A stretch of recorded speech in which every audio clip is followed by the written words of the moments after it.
के लिए मिलता है। यह है पिलर ऑफ अशोक स्तंभ, यानी कि अशोक स्तंभ का एक टूटा हुआ हिस्सा। यह है भारत का राष्ट्रीय प्रतीक लायन एम्ब्लेम का एक हिस्सा।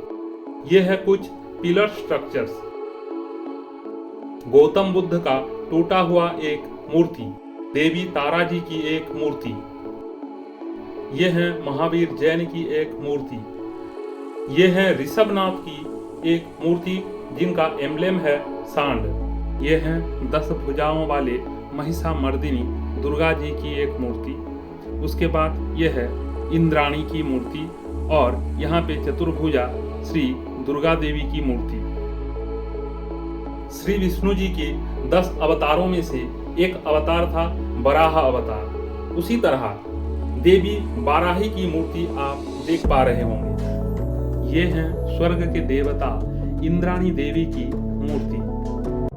मैं आपको कहा था कि एक ऐसा मूर्ति दिखाऊंगा जिसके शरीर के नस भी आप देख पाएंगे। यही है वही मूर्ति चामुंडा देव की, जिसके शरीर को आप अच्छे तरीके से देखिए। यहाँ पे उनके शरीर में उनके नस भी दिख रहा है। अभी आपके सामने श्री विष्णु जी की एक मूर्ति आप देख पा रहे होंगे।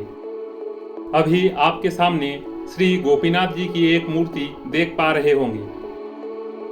यहाँ पे आप जितने भी मूर्तियां देख पा रहे हैं, ये सब हैं भैरव जी की मूर्तियां। शिव जी और पार्वती माता की एक अनोखी मूर्ति आपके सामने आप देख पा रहे होंगे। यहाँ पे आप जितने भी मूर्तियां देख पा रहे हैं, ये हैं सब कार्तिकेश्वर भगवान की। कार्तिकेश्वर भगवान को दक्षिण भारत में तथा श्रीलंका में ज्यादातर पूजा जाता है और माना जाता है।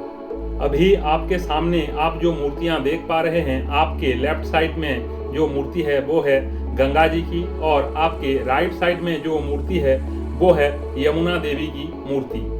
अभी आपके सामने जो एक पिलर स्ट्रक्चर आप देख पा रहे हैं, इसे कहते हैं डोरजाम्स, यानी कि द्वारबंद, जो कि सुंदर कलाकृतियों से बनाया गया है। अभी आपके सामने जो आप देख रहे हैं, ये सुंदर कलाकृतियों से बनाया गया गुप्तकालीन पिलर स्ट्रक्चर्स है, जो कि बहुत सुंदर